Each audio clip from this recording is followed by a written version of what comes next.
All right. Hello, everybody. Mel from Energetic Principles and the Feminine Principle podcast here. We're so excited for our full moon event. We're back once again. So bear with me as I get my partner in crime, Shawna McGrath, onto this broadcast, and then we will get started.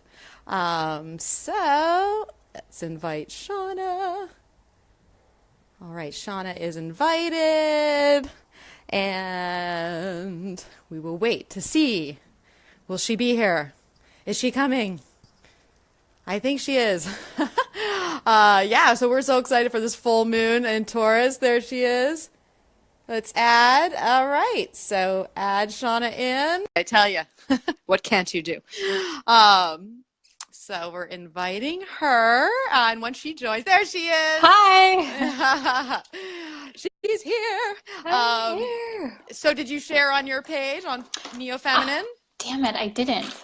I know. I got so excited. Oh my gosh. Okay. Can you do that within the frame Yes. of where you are right now?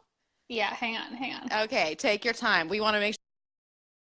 So everybody who's watching, bear with us as we get all the technicalities going before we jump in our full moon broadcast, which we're very excited about. We're going to talk about the full moon a bit.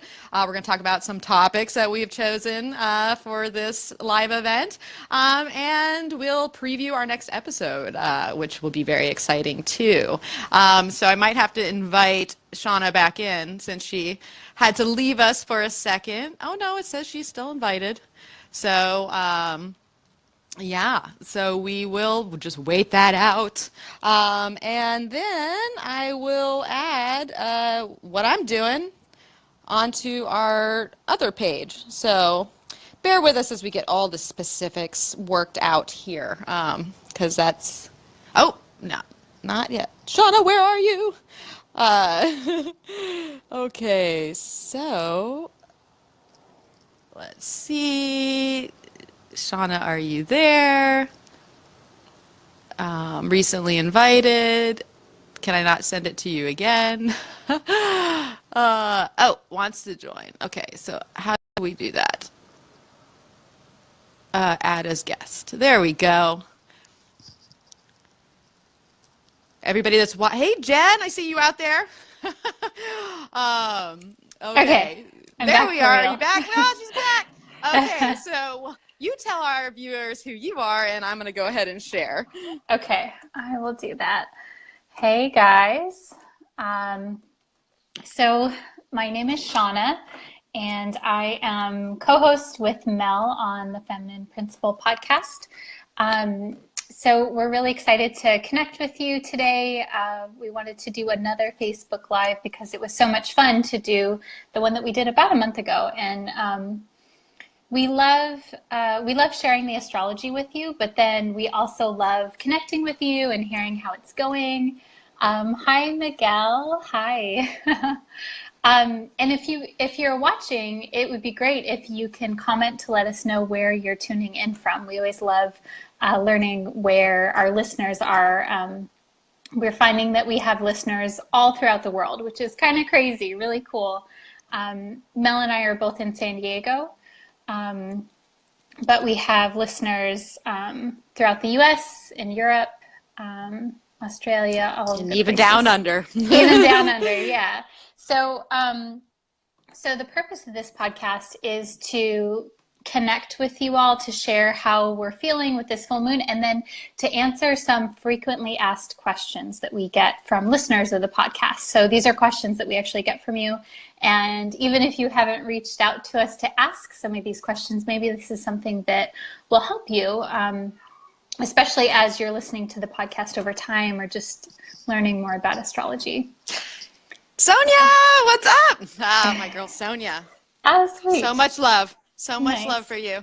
Okay. So, all right. Well, we're shared on both ends here, and you've told everybody, why we're here and the purpose of it all. So, if everybody did you say emojis? I If did anybody's not. out there, well, she must be able to hear us because she says hi. So, if everybody can hear us all right and what we're saying, maybe a thumbs up or those things Facebook's provide to get people involved in the broadcast. Mm-hmm. We could do that. So yeah, let's get down to business here, Shawna. Let's talk about this full moon that we are experiencing right now. We have a full moon in Taurus that's brewing, right? What is it, 10:23 p.m. tonight that we are going to have exact? So I don't know about you, but the Aries moon, the last couple days, was a little. I felt everything brewing and getting intenser, and like it's just the energy. How about you? Did you feel that? Yeah, I feel, it's kind of funny. I always feel a little bit of intensity, especially those few days. I feel like it's more intense the few days before than the day of sometimes. And with Aries, it is like, but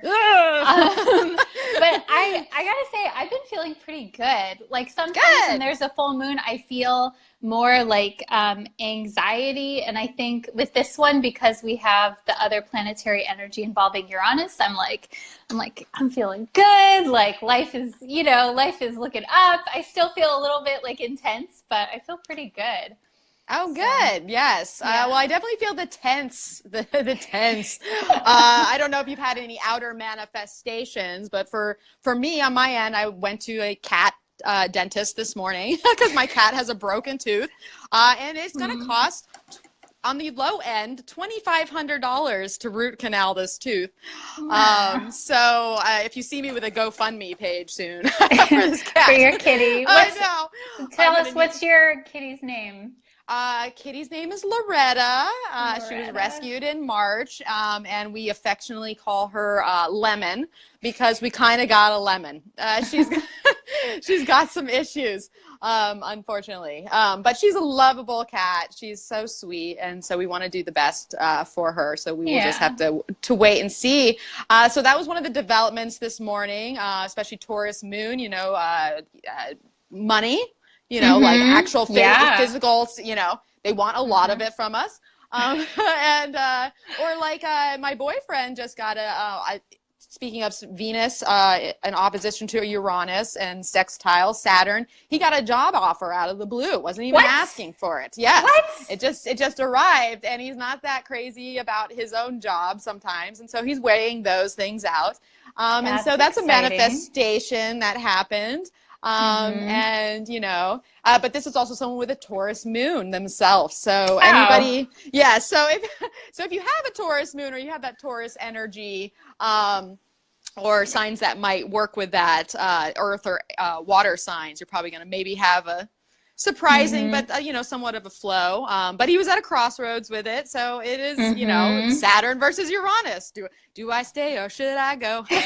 Pretty much. Yeah. Oh, that's exciting. Yeah. So yeah. Yeah, and I've been really feeling, because I'm I'm in a place where I'm about 2 months off of ending a relationship, and I feel like the Venus Uranus and the full moon, I'm surprised at how good I feel. I was like, oh, I might feel kind of intense, but I actually feel like I'm still processing a lot of things, but I actually feel more in an empowered and like more free kind of place with things. And so it's kind of nice. And it's funny, I always like to watch the content of things that people post on like Instagram and Facebook and that kind of thing. And I can see like this morning I saw a lot of people posting stuff like, if so-and-so isn't, if your people in your life aren't good for you, then you can just like fuck them, and like all this kind of thing, and like like and in a good healthy way. And I was like, oh, that's Venus Uranus. Yeah.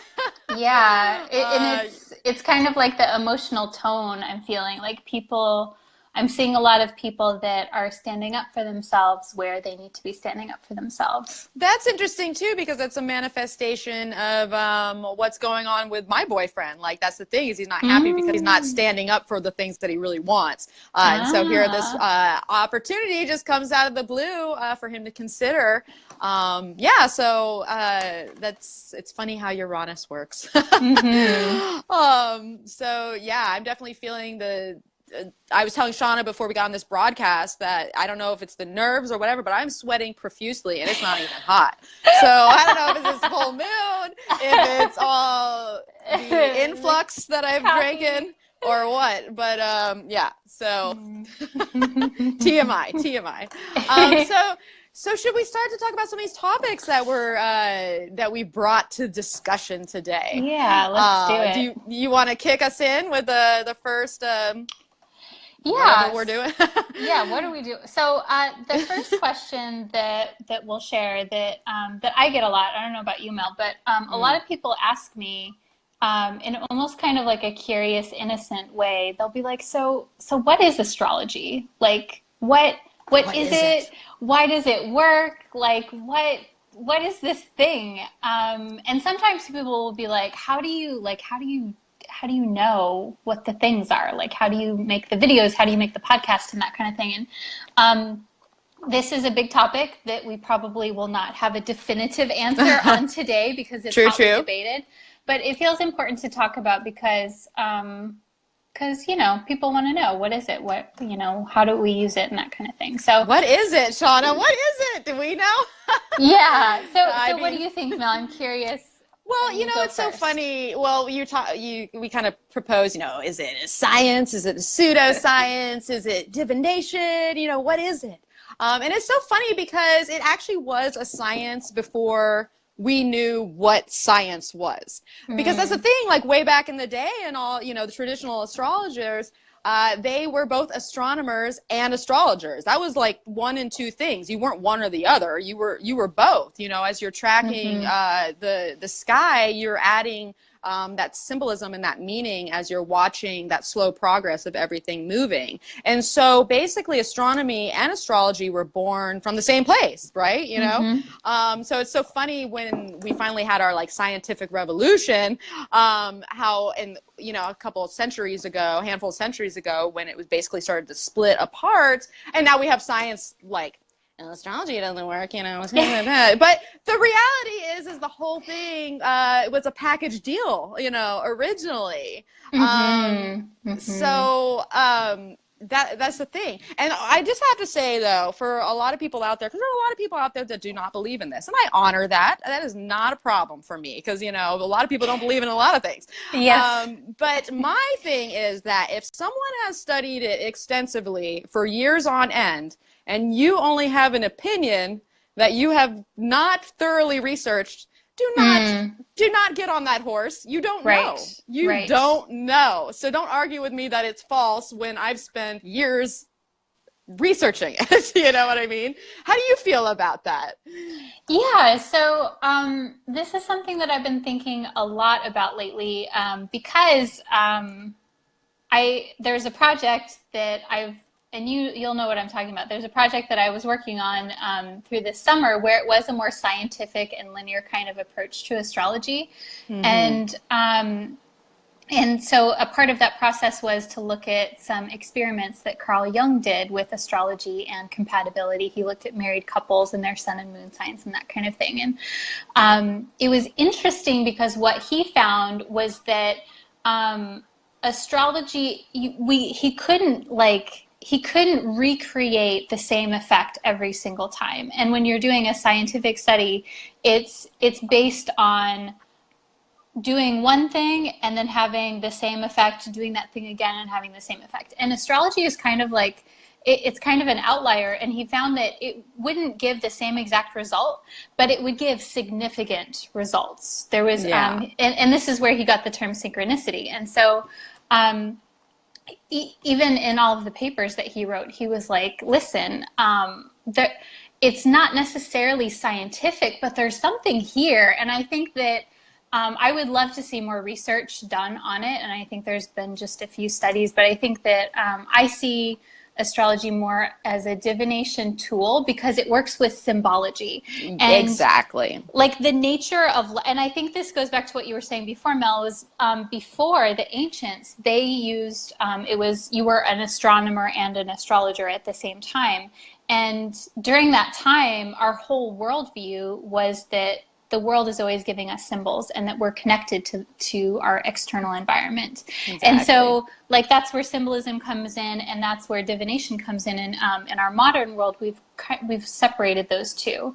And so, Yeah, so I think there's so much more I could say, but I think that this could be a whole broadcast. It could be, yeah, and maybe we'll do a special podcast about it someday. We've talked about that, but that's the thing, is what you're saying is like, that's where, you know, we're like, where do you find the meaning, or does it mean anything? And that's the thing, is like, it's all based on symbolism and archetype, right? yes, You know, yes, essentially yes. that's what we're talking about here. And so you're never going to get that scientific result that is, you know, precisely accurate, because we are working with abstract concepts.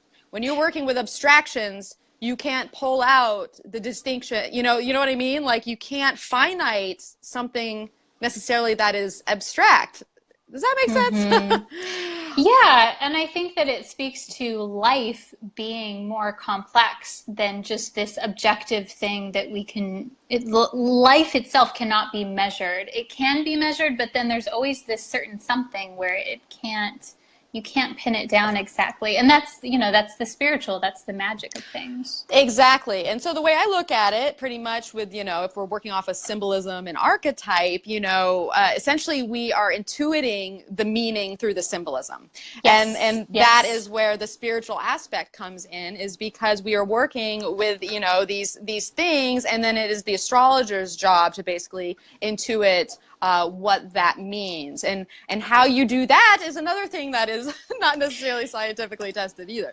Yeah, and I think that speaks to why there's so many different methods, and why some methods work for some people, some not for others, because I've heard astrology likened to language, and this is why, you know, like, you can't say, like, there's so many different techniques in astrology, and I think in a certain way all of them are valid, maybe some more than others, but it's like, you wouldn't say German is wrong and French is right, or English is right, or one is better than the other. And we've talked about this, Mel, like, yeah. I may like one language better than another. It may be more natural for me, but it doesn't mean that it's not right. Like, it's all, language is a symbolic language. Astrology is a symbolic language. And so, yes. Yeah. Well, yeah. So that being said, it really kind of takes us into our next topic of conversation, because we are working with symbolism and what have you. And so we're going to address, you know, house systems and what house systems we use, since we seem to be getting that question, and it's not even just us getting it, it's just a question that is increasingly being raised upon, you know, astrologers in the community, and even people that aren't astrologers. Like, somehow word is getting out on the system, and people want to know more about that. So we're going to address that here right now. So Shawna, let's ping pong and start with you. You know? Well, and so before we do that, I want to look at the comments to see if anyone had any. Let's see. Sonia's here, Miguel. Any questions? Then Melissa. Hi, Melissa. So Melissa says, so interesting. Awesome. Yeah. And so if you guys want to leave comments as we're talking, or, you know, if you want to just say, hey, this is cool, or if you have a question, you want us to talk about it more, let us know. Yeah. We're going to address it at the end of each topic. So yeah. We'll get there if there is a question. Yeah. So that being said, yeah, let's get into it. What house? The great system? house debate. Yeah. I do think it's kind of funny that we get this question. We are getting it from listeners who are not necessarily astrologers. They're just really interested. And I think that there is this reemergence of the conversation about house systems, like you're saying, Mel, like throughout the community. So it's important to talk about for sure. Yeah. So that being said, what is the chosen house system of Miss McGrath? Miss McGrath, what is your system? So I use whole sign houses. And I initially started with Placidus, which is the norm for most people. If you Google astrology, it's usually Placidus. But I switched to whole sign houses I think maybe a year or so ago, maybe a little bit more. But I switched because I really got into following Chani Nicholas, and I love her work. I think she's a really cool astrologer, but she's also very involved in women's issues and activism, things like that. And she uses a more traditional approach.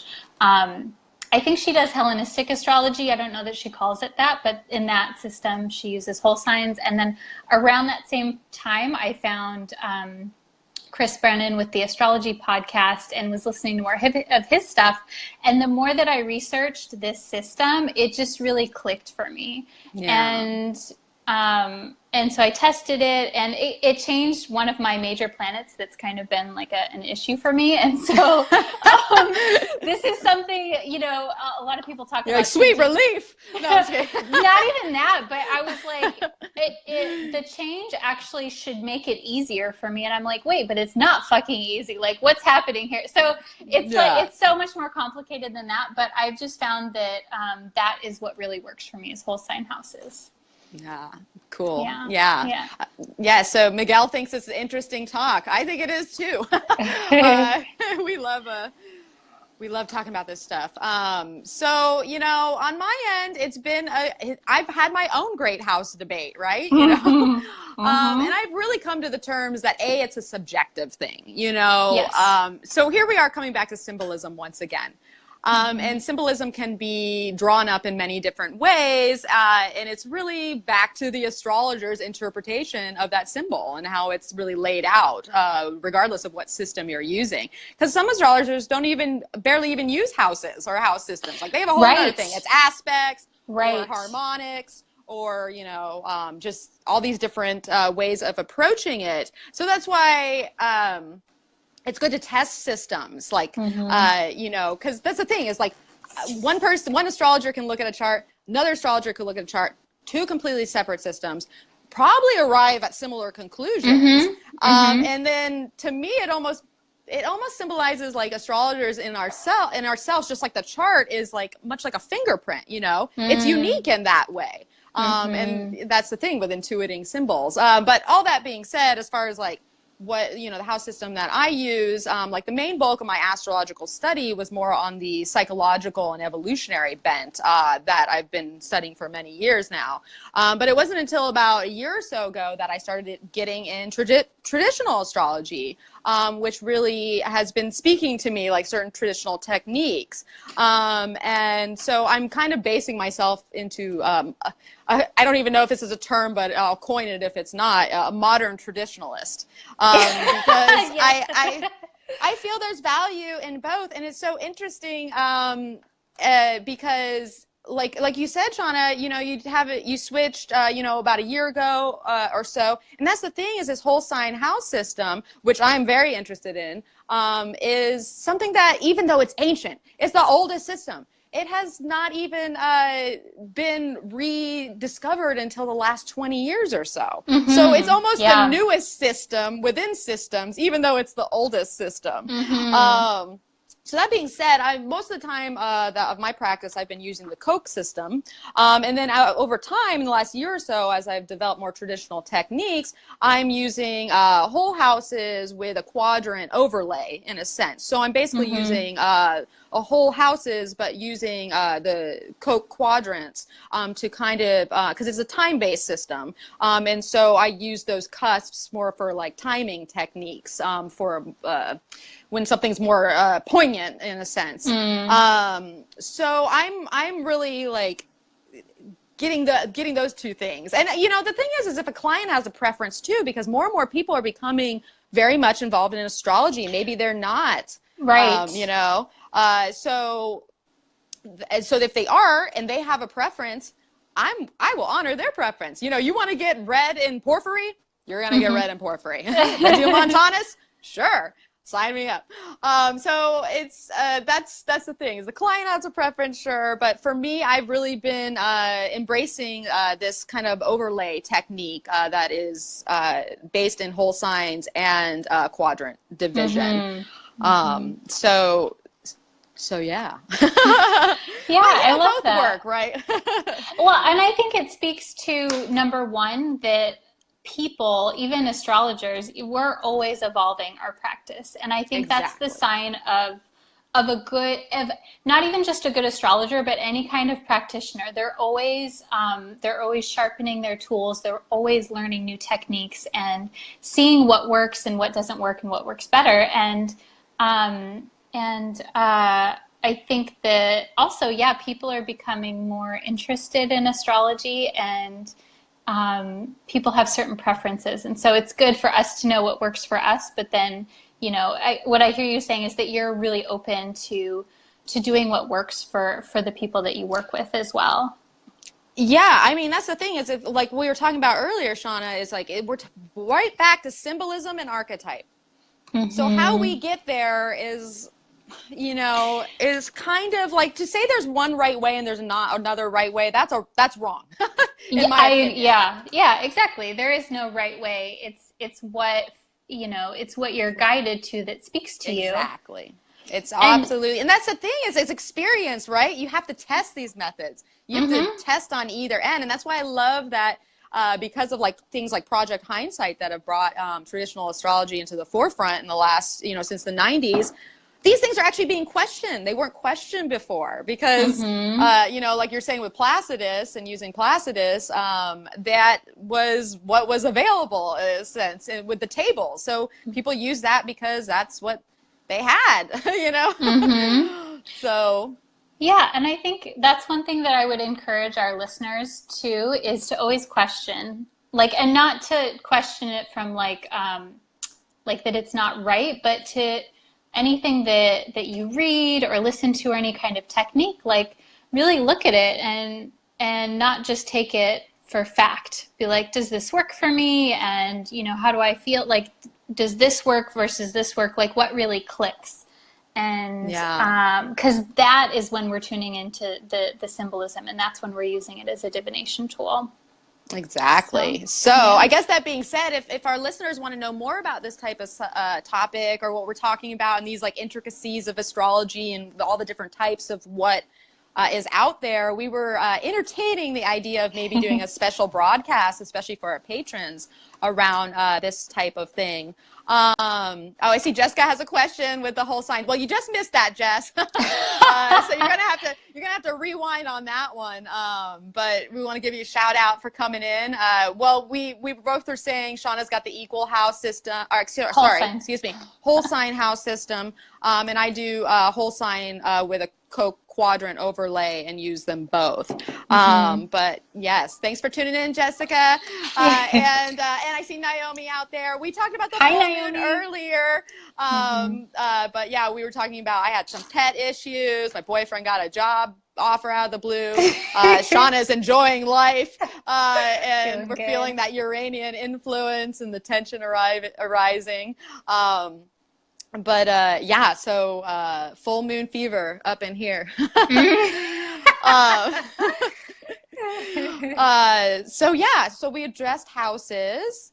And so we're going to talk, what's next, Shawna? We were going to talk about favorite books and resources. Yeah, so this is a question that I get a lot, and I get it from listeners of the podcast, but I find that lately after I do a reading for someone, they're like, is there a book or books or, all my super geeky people that like to have homework and stuff. And so I thought, and I love my astrology books. I actually, Mel, before we got on the podcast, before we got on the Facebook Live here with everyone, Mel was like, oh, how many books? And I was like, I don't know. I think I got a couple. And I went, Mel, I'm like, holy shit, I have a lot of books.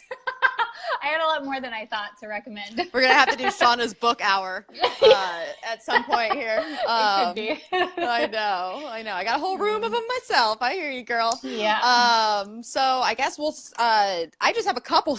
I just have a couple to share and a little tips of advice maybe for sussing out resources. But I would say that number one, and Shawna and I agree on this both. This is actually a dual recommendation. Yes. And that is The Inner Sky by Stephen Forrest. I know this is probably backwards for everybody that's watching, but Stephen Forrest is a wonderful astrologer who is more on the psychological evolutionary bent, and he's a great storyteller. And that's the thing is in this book he addresses the planets, the houses, the signs, all that meaty stuff we're talking about, but he does it with a storyteller type of way, so you can get a feel for the character of the planets and the signs, and as if he's humanizing them in a way, which obviously we as humans are affected by this influence. So It's a great read. Especially if you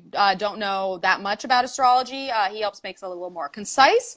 But even if you know a lot and you're not a beginner and you haven't read this book, you know, just the way he talks about it is wonderful. I see Bree. Hey, Bree. And then my other recommendation on the traditional side of things is actually Traditional Astrology for Today, an introduction by Benjamin Dykes, Dr. Benjamin Dykes, who has been on the forefront of all the research of traditional astrology, especially medieval. He's a medieval astrologer. But this book basically talks about kind of an overview of astrology's history and traditional techniques. And so I feel like the two books put together can give you that kind of psychological, evolutionary bent, and then more these traditional techniques, so that from the get-go you can kind of see what resonates with you, or maybe you want to do what I do and kind of mash them together.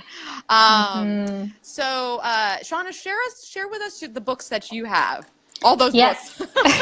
Okay, so I sectioned these out. So the first ones that I'll share are kind of more like general, and then I have a few that are planet specific that are really good too. That Stephen Forrest book, Mel, that was how I read charts when I first got started. So I have such a sentimental value, and I agree with everything you said. It's just a great starter for someone that wants to read their own chart or wants to get started. So another book that I used when I was just getting started, I don't even know if this is in print anymore, but it's like super sweet. It's called The Astrologer's Handbook, with complete instructions for interpreting any natal chart and step-by-step instructions for casting your own charts. And so I like this because it's kind of like, what do they call it? Like a cookbook where you can look up, like, I have Jupiter in the 11th house, or I have Mercury in Capricorn, and that kind of thing. And this is not something that I would suggest forever, but it's a really great tool for someone who's just getting started. And it kind of, like, for me, it would really jumpstart my intuition and understanding the symbolism, because it would have just a little paragraph on each sign, each placement, every single aspect. And it would get me, like, thinking, it would get my creative juices flowing. And so whether it's this book or something similar, I really liked it. Who's the author? Jessica wants to know who's the author. Oh, yeah, sorry, that would help, right? It's Francis Saccone? Yes. And Louis Acker. Oh yeah, Louis Acker. He's wonderful. He does a lot of, if I do recall, he does a lot of predictive work. He has some excellent predictive books, if I do recall. It's definitely more, is written a while ago. It's definitely more predictive. So take it with a grain of salt. It's more to get your juices flowing and to kind of, it's like training wheels when you're first starting to look up things. Yes. Another book that I really love that is also Stephen Forrest is The Book of the Moon. Oh, that's a good one. It's so sweet. It's so good. He is such a good storyteller. And this is really cool because you can find out about your moon phase. And a lot of people don't talk about that. If you were born during a new moon or a full moon and that kind of thing. So that's a good one. Again, The Book of the Moon by Stephen Forrest.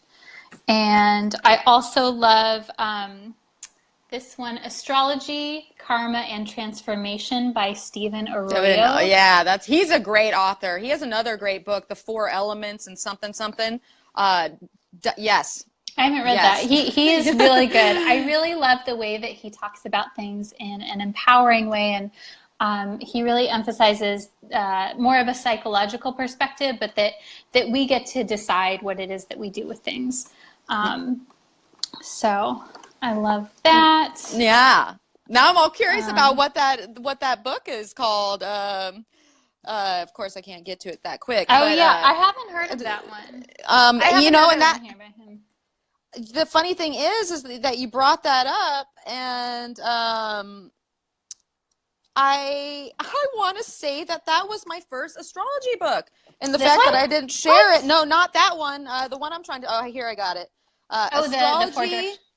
Astrology, Psychology, and the Four Elements, an Oh. energy approach to astrology and its use in the counseling arts. Ooh, that That was sounds good. that was the first book that I ever got, and yeah, Shauna, check that one out, or you can borrow it if you want. But I can't believe I did remember that. So yes, I second Arroyo. He's Nice. got some excellent books there. But the thing is, Shauna, is there's a lot of resources out there, right? Mm-hmm. Especially online, there's tons. So I originally went to school to be a librarian, so I am a researcher by heart, and so if you find an author that you like, or you find a book that you like, or an online resource, the thing is if these people are doing it the right way, they probably have citations and references themselves. So if you find something that resonates with you, like dive down the rabbit hole, see what their references is, see where they're bringing that information in, go further back. And then you'll find all these resources coming to you based off of maybe one resource that you're originally attracted to, and then you can kind of like dive in there. Mm-hmm. Yeah, I think that's wise advice. At the end of any book, usually I'll kind of go through what their resources were and all that good stuff. Yeah. But That's, oh, well, I was going to say that's just the thing, though, and that's why we're bringing this up, Shauna, in lieu of the questions that we had earlier, why it is so important to read these different types of texts, so that you can formulate, kind of like try some different systems out, formulate what works for you, and then get in there. And then over time, experience really is key. And then chances are you might change or add methods as they come in, as you read more books, like the ones that we've shown. And then just go from there. And that's the one thing I'm learning as an astrologer, Shauna, and you could probably relate to this too, especially when you make shifts and changes, is that it's an evolutionary process. Even being an astrologer is an evolutionary process. Yeah. So yeah, just know as you're getting started, like, get in there, try some different things out, see what speaks to you, go with that. Something else speaks to you, integrate it or go that direction, whatever speaks to you, right? Yeah, and so one question I'm curious, Mel, because I feel like this is maybe something that people would wonder. Because I talk to a lot of people where they are interested in everything about astrology. I don't know, maybe you feel that way too. Guilty. Yeah. Guilty. Yeah. Part of the problem. Yeah. And so how would you suggest that people, like, because eventually it would be nice to investigate everything, but how would you like prioritize that for yourself? What would you suggest for someone that's really, they're interested in like the traditional, the evolutionary, all these different books, and I still have more books to recommend, but like what would you say as far as like prioritizing time and interest and that kind of thing? Well, that's a great question, Shauna, because I think that really has to do with reading these different texts, getting a feel for the different astrologies that are out there. Because that's the thing, is like, do you want to counsel clients? Do you want to work with people one-on-one? Do you want to teach? Do you want to do research? Like, what is your end game? Right. And whatever the end game is, which can always change, that's the thing, life changes. So, but we have to start somewhere. So kind of look at the trajectory you're looking to go. So if you want to counsel people and take more of like a psychological approach, then you're going to probably look into more evolutionary techniques and psychological techniques, and kind of go down that road. But I'm learning more and more because I'm self-taught. I don't know about you, Shauna. Are you primarily self-taught or? I would say yes, because I haven't taken formal courses. I've taken workshops and I've done mentoring for a period of time, but it was never anything very structured. Yeah. And I think that's a part of, like, for me, that's a big challenge that I see with astrology in general, whether that's learning it or doing it as a professional. It's hard to find the structure. Even if you work with a mentor, the nature of it is unstructured. Like the nature of astrology is really unstructured. And so I think that's something that I would love to see. Like, we don't have the structure that other fields do, like becoming a psychotherapist or becoming a researcher. Like, you have these processes that you go through. And astrology, because it's an esoteric because it's something that doesn't have regulations and requirements, we're kind of just like, we got to figure it out, you know? Yeah, it's true. And a lot of you might be out there like us that want to self-study. I mean, if you're even interested in astrology, you might just listen to us on the podcast because you want to know what's going on. Yeah. But for those of you that want to dive deeper, you know, those are the things. So I think after doing it by myself for so long, I do highly recommend, if not studying under someone else, just getting in a group of like-minded people, because that's the thing, is you can learn so much from just being in a group of people that speak your astrological language. And then as they talk about their stories, and you know, you just develop more of an awareness based on other people's thoughts and processes. And so that's great. But really, the thing is just, you know, get some introductory material, find some techniques that seem to work for you, start developing those the best you know how, ask some questions to people that know more than you to get some information, and then just, you know, like we were saying earlier, abstract, symbolism, archetype.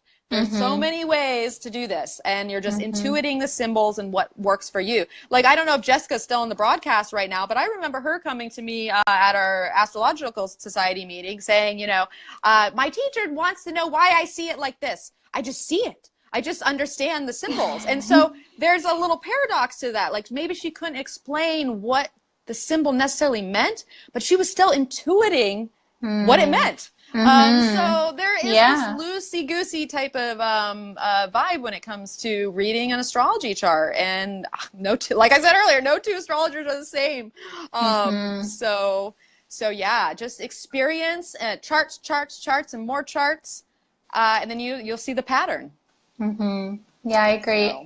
And I think another piece of that too is if there are transits that a person is having, like especially outer planet transits, it helps to read books that are geared towards that particular issue.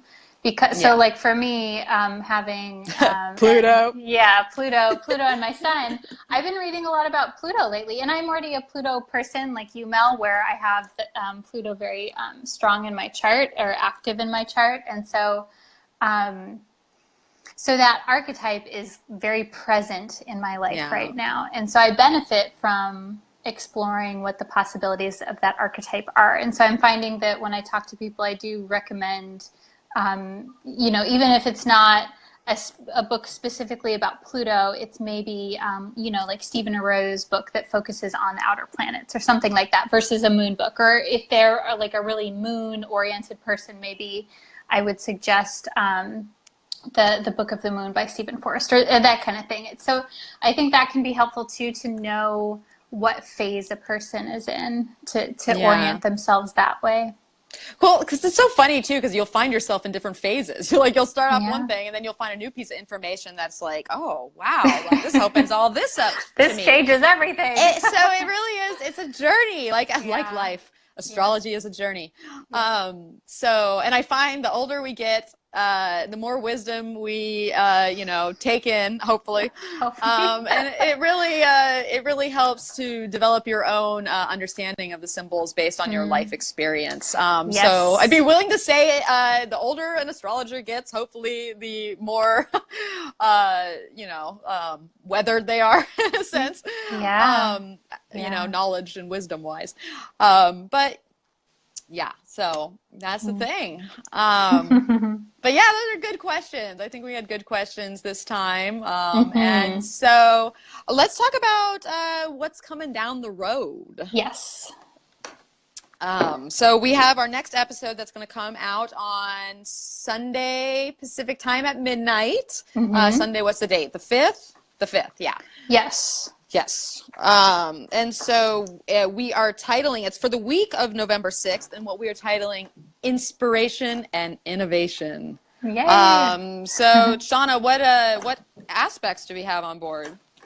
Yep. So we're going to talk about the sun in Scorpio, sextile Pluto. We'll also have the last quarter moon in Leo.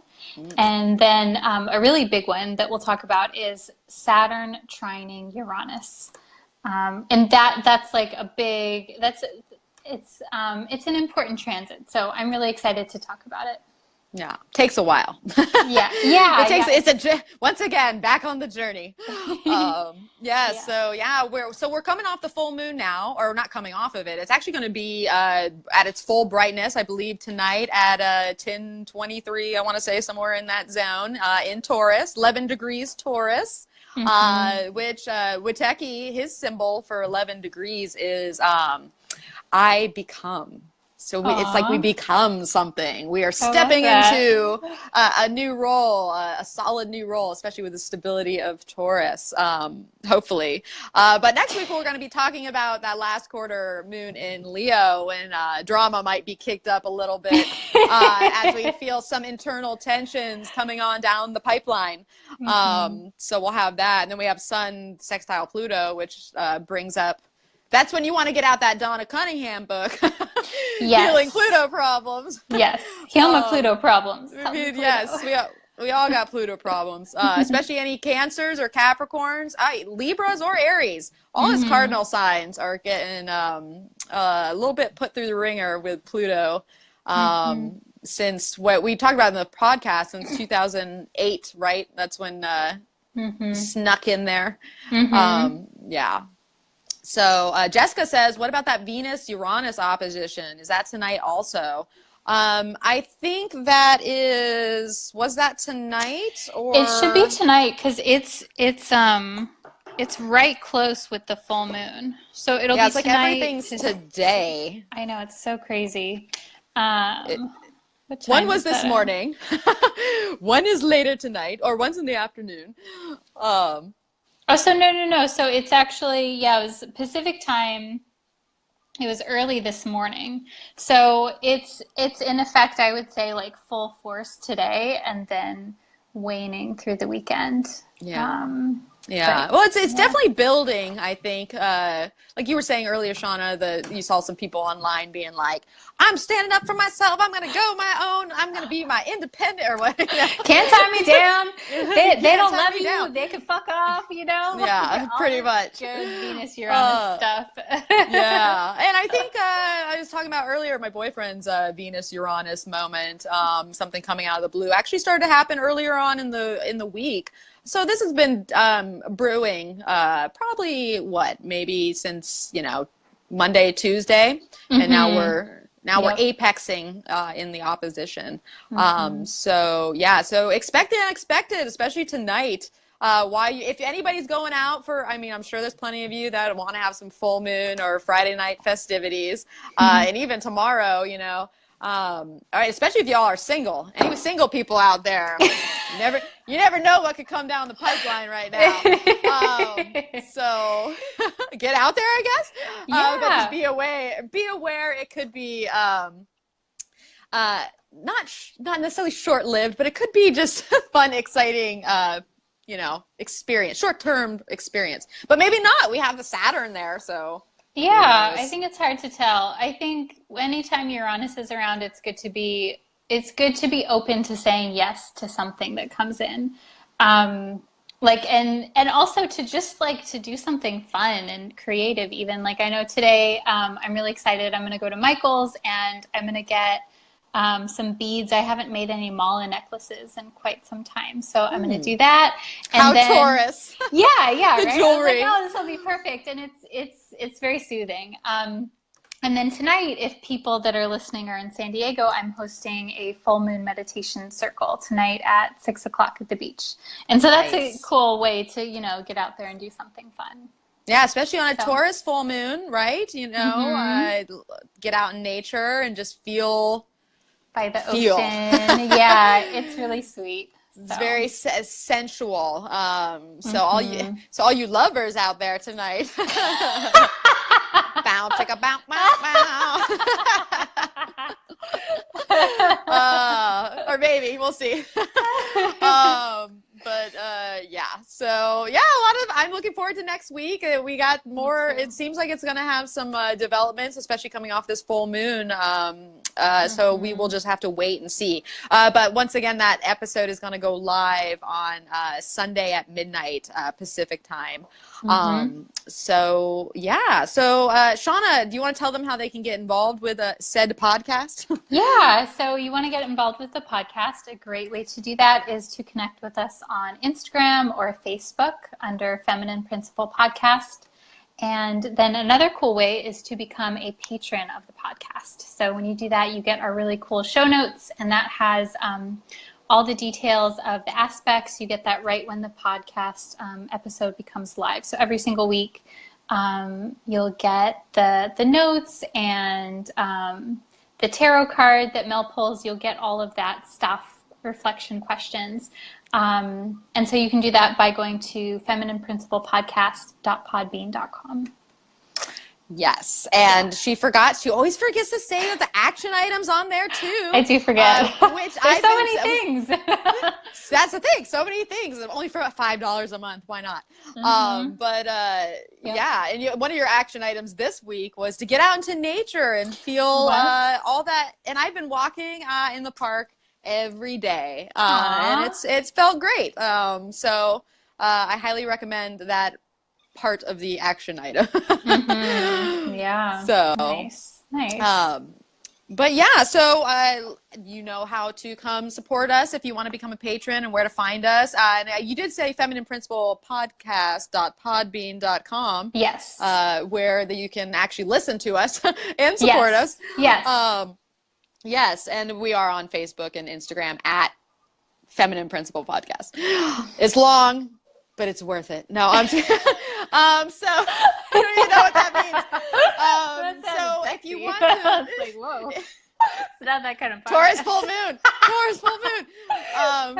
Venus opposite Uranus. You never know what I could say. But if you want to find us individually and where we hang out beyond this live broadcast, you can find me over at energeticprinciples.com. And you can also find me on Facebook, Instagram, and YouTube at Energetic Principles. And if some of you might have been watching some of my full moon and new moon videos, and I'm sorry I haven't been doing those lately, but honestly, life has been insane. So hopefully I'll be back to that before you know it. But just a shout out to anybody who's wondering where that might have possibly been. I'm sorry. Yeah, those are a lot of work. It's a lot of work, but it's a lot of fun too. So I wish I did have more time. So hopefully we'll see what happens down the line. And maybe, who knows, maybe Shawna and I will put something together. Oh, yeah. Because we do love chatting it up. But speaking of Shawna, where can they find you? Yeah, so you can find me on Instagram, Facebook, or YouTube under Neo-Feminine Astrology. It's the best place to find me. Yes. Yes, and she's got all types of, Shawna-isms going on, her quotes. And she just started, on our Feminine Principle Podcast Instagram page. All those quotes are her. They're not my quotes. But they're not her quotes, but she's put them up there. I love quotes. I love quotes. She does, and I love that she loves them because it gives us great content, and I think people have really been vibing what you've been sharing. So so check that out. So each week we have a featured author or some type of presenter or a book, person, someone, a human. We might branch out someday, and so she shares throughout the week what that human has to say.